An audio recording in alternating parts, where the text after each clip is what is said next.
My name is Rosalie Gaffe, and I was Sisterhood President from 1985 to 1987.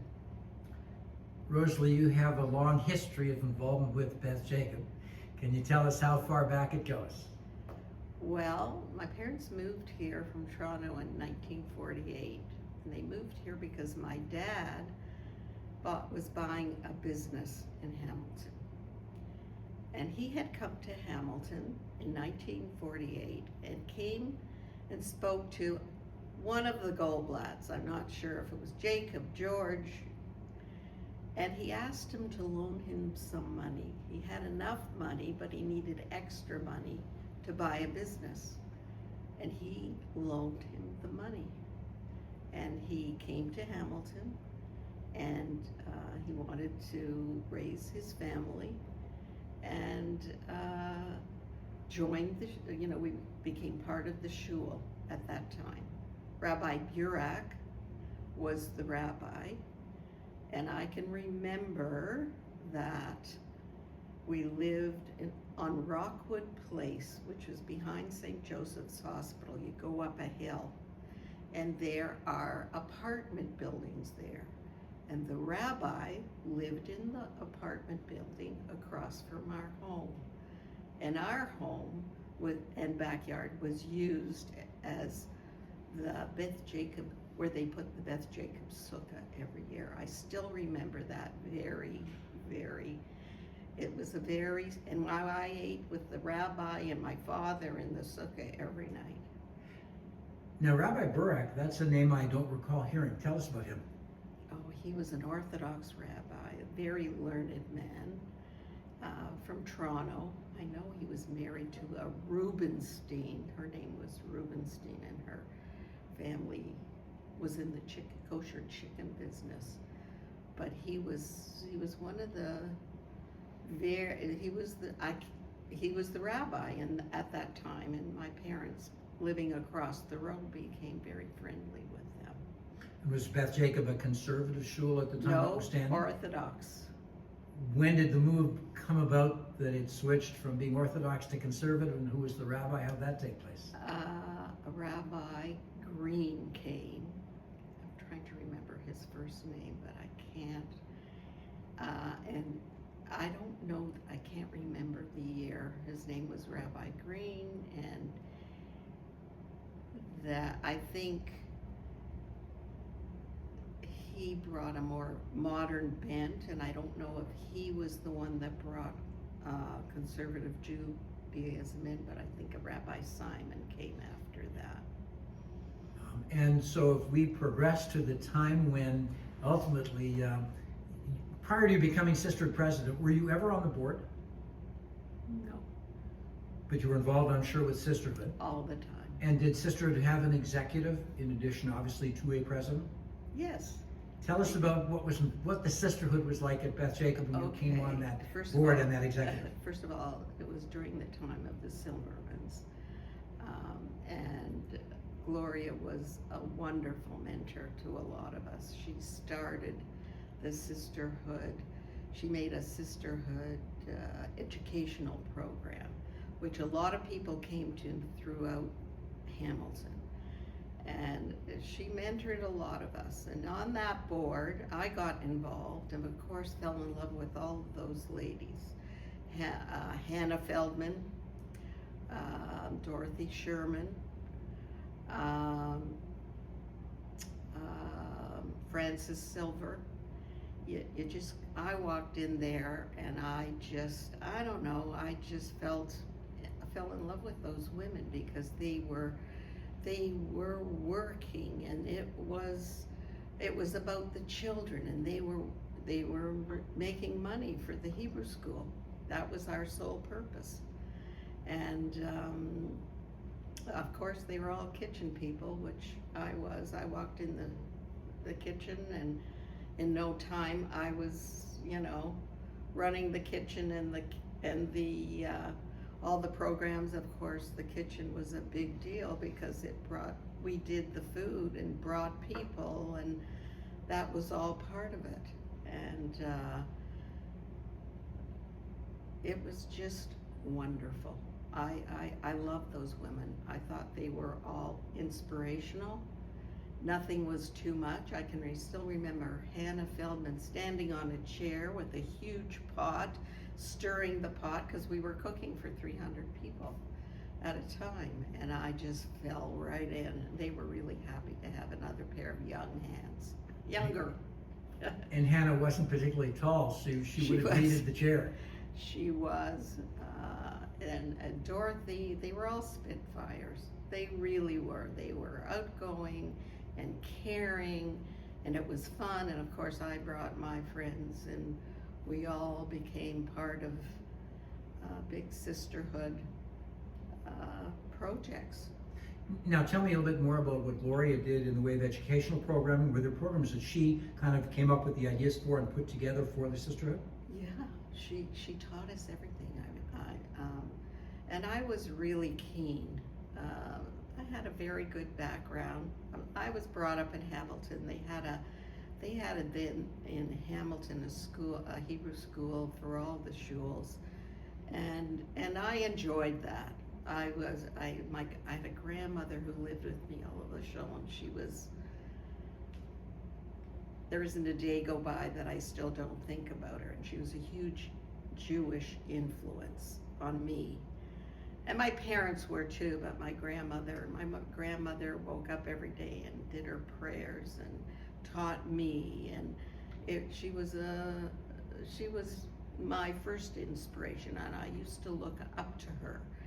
And when I met Gloria, it was like meeting my grandmother, because she had this feeling, and I just took to her right away. And Gloria also, go ahead. She brought all this knowledge and encouragement, and only the way she could, to all of us women. I can't say enough about her. She was truly a mentor. I learned, and I mean, she had us doing women's services when women's services weren't in, and I just took to her. I still remembered, I learned how to doven young, but then, life got in the way. But when she offered these courses, she gave us courses on the prayer book, where I really took to that too, because I could come and doven and pick out certain words and understood, and she went through every prayer. I thought that was fabulous. That was a personal thing for me. So I took to her right away, but she just mentored all of us, I think, in a positive way, and it was fun. And she was a wonderful teacher to our children. And not only mentorship from the standpoint of ritual, but I would suppose Jewish culture, Jewish tradition, even philosophy? Yes, absolutely, and how she lived her life, and how she lived life with her children. And I, of course, became close to her, and you watch how that family worked, and it had a huge influence in all of us. All of us. I can't say enough about her. I think to this day, when my grandson leads a Seder, that's from the beginning, from her. That's how I feel, because in my home, my husband did not come from a family that observed. Not at all. And I did. And I encouraged him to go to shul. The rabbi gave classes on how to make a Seder, and he's, of course, supported me, and in the end, he really enjoyed it too. So I really feel it came from her, how that family worked, and they were huge influences on all of us and our group of friends. Now, a concept that today's generation might have trouble with is the idea of a separate educational program, cultural program, religious program, a group that was just for women, as opposed to today where everybody is characterized as integrated. What can you tell us about that aspect of these things? Well, first of all, it was, women didn't have any role in the prayers or anything. So, and she encouraged us to read Hebrew, to say prayers, to have our own, services. I mean, we had no rights. And we did have rights in that scenario. And from that, anybody who was interested could go on. And of course, I went on. I learned how to read Torah, eventually Haftorah first and Torah, because I was interested. And when we got to be able to say an Aliyah, that was a big deal. And I was the first woman who was allowed to have an Aliyah in a daily prayer. I was the first woman. I think Andrea Stringer got an honor because she was on the board, but only because she was on the board. But what happened to me was, after my mom passed away and I came every day to shul, because I took on the responsibility of saying Kaddish. And when I did that because my father didn't. My brother had passed away, and I believed I had to take that responsibility on. And I would come every day, and I'd come to Minyan, and I'd come down the stairs, and the guys would come out, and they would look at me, and they would say, "Oh, it's Rosalie. We can't pray yet." And it upset me. Here I was just as learned as any one of those men, just as learned. And this one man did that to me, and I was so upset. And around that time, Gloria had encouraged me. I wear a tallit. She had encouraged me, and it just felt really comfortable. And all these things were really important to me. And I came in with a tallit to say Kaddish. And this one man came up to me and said, "What have you got that on for?" And I looked at him. And Barry Foster was the president at that time. And he was a very close friend. And I was saying Kaddish for my mother. And I could feel, and I'm controlled, but I could feel the tears coming, and I didn't want to cry. And I, didn't say much. And when I finished the prayers, I was livid. And I came home, and I was bawling my eyes out. And I phoned Barry, and I told him. He said, "Rosalie, phone him now, because you need to show him how you feel." And I said, "You're right." First I phoned my husband. He says, "Don't cause any trouble." Then I phoned Barry. He says, "Phone him immediately. I want you to phone him and tell him what you just told me." So I did. I phoned him, and I said, that's me, and it's Rosalie, and I really respect you. And I love to come to shul, and I love to hear you daven. I said, I respect how you do it. And then I said to him, I'm a Jewish woman. I feel very strongly about carrying on the tradition and setting an example for my children. I said, my father doesn't say Kaddish. There's no one to say Kaddish. This is very important to me, and I respect you. Do I not deserve your respect? And I said, and would you treat Gloria Silverman the way you treated me this morning? And he said, no, I wouldn't. And he said, as soon as I said it, I knew I was wrong. After that, I went every morning, and he invited me to the Minyan Coffee, which was at Tim Hortons. So that is all a result of what I was taught here at Beth Jacob. and how I was influenced by the Silvermans. Really, I feel that. Yes, I wanted it, but it was there. They gave me the opportunity.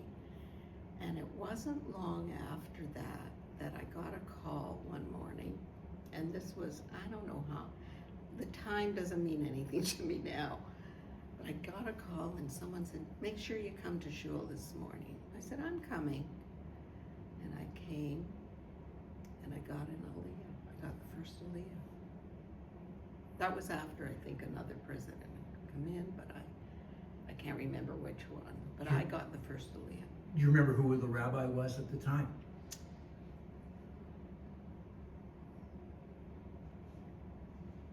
It was after, well, certainly after Silverman, so it was So either Carlin or Biller. All right. I think it may have been Carlin.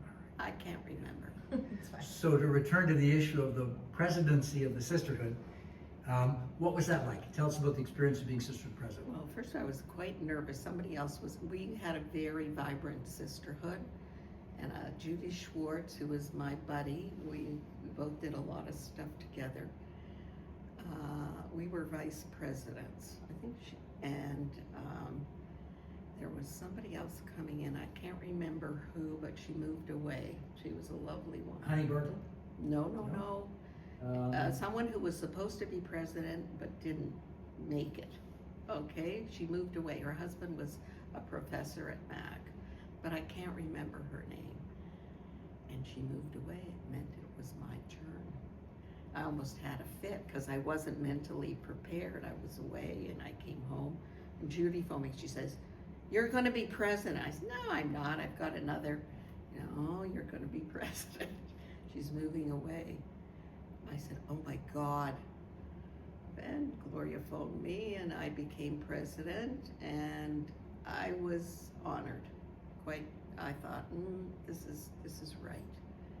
And it was the year my son, I think, left for Israel to go to Hebrew U, and it was a good time because nobody at home, and I could devote all that time to being sisterhood president. And what was the experience like being the sisterhood president? I think it was really good. I learned a lot. I learned how to handle people. It was exciting.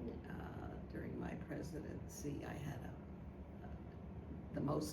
what was the 100th anniversary of the shul, and that was really fun.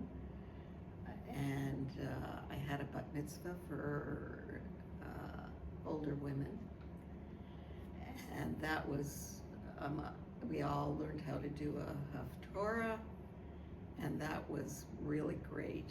It was really great. We bonded over that, and there were 4 grandmothers at the time. They were all wonderful, and it really brought us very close. It was wonderful. I still have a picture at home. I was at the event that Were there were you? 4 women who had not had bat mitzvah, and so with the support and encouragement of Gloria, you all had your bat mitzvahs together, the 4 of you on a particular Yes, Shabbat. yes, it was really wonderful. And originally Cantor was supposed to teach us, and then the rabbi, that was another, that was interesting. But I learned how to deal with people, basically, of different walks of life and different issues, and those experiences were invaluable to me on a personal level. And to give us an idea too, you mentioned the sisterhood being involved in the meals. The Hanukkah dinner, for example, Shabbat dinners, you had a team that put together the meals for everyone. Always had a team and a thing, and everybody really wanted to be a part of it. It wasn't hard to get people to, be supportive, and I had no trouble in getting support from the members. Were there any particular challenges that you faced during your years as president? Just personalities of different people. that was the, other than that, I didn't have any challenges as far as what I had to do. Everybody was happy to help. That made my job easier. And, you know, I didn't really have any challenges at all. It was a time of everybody wanted to be part of it. And that makes the job much easier. Now, I note that the sisterhood continued for a full decade after your presidency, but it's been a long time since we've had a sisterhood, which leads to the question, do you think there's a place for a synagogue sisterhood today? It's very hard for me to make that judgment here. You know, if I were living in the States, you know, I go to shul down there and their sisterhoods are strong. First of all, there's so many more people. And I can only judge it from my shul here. Okay, yes, I think there is. I do think there is, but you need a vibrant, strong group that is part of the shul. When you have a shul that doesn't have a lot of people, young people today, people my age are looking for something like that. But young people today are going out to work. And that didn't happen in my day. We were home, we were at home with children. I go to Florida in the winterhood. They have a very vibrant sisterhoods there. They work differently though. And I see there are young people there and they make time for it, but there's so many of them that the job becomes easier. But here, when we don't have that array of people, that's hard because there aren't enough people to take on the jobs. That's what I see. Now, a challenge for our synagogue and potentially others too is growing the synagogue congregation base, including younger people. What is it about Beth Jacob that if you were talking to a young potential member, you'd be able to say, here's why they should join? Well, that's a good question. I would probably say if they wanted to be a conservative Jew, it's the only a conservative synagogue in Hamilton. It would be different if we lived in Toronto, but here in Hamilton, if they wanted to join our shul, I would tell them that if they wanted to bring up their children in a with a conservative bent on Judaism, this would be the place for them. I'm not, you know, that's the only thing I could give them at this point here. We don't have a school. And I think a school is very important to bring in the young people and then the parents. That's the only way you're going to get them in. If you don't have a school, the school is your way through to the younger people today. People who want to educate their children in a conservative way. That's, you know, that's what's happening in the Orthodox. They have tons of people there because they have a huge school. And if I look into Toronto and I look at the conservative shuls there, they have big schools and they have the population to bring that in. They do. And given your experience as a sisterhood president, and you were speaking to young women or women who are looking to take on a leadership role at Beth Jacob, what would you say they should keep in mind? What would you say should be the approach they should take? Wow. What's it mean to be a woman in a leadership role in a synagogue? I think it can give you a lot. I think it can give you a lot of experience with different kinds of people. You're setting an example mostly for your children to follow Judaism in a conservative way. And it's all about, for me, I don't know if I could impart that to them, is setting an example for my children. And you set an example to your children until the day you die.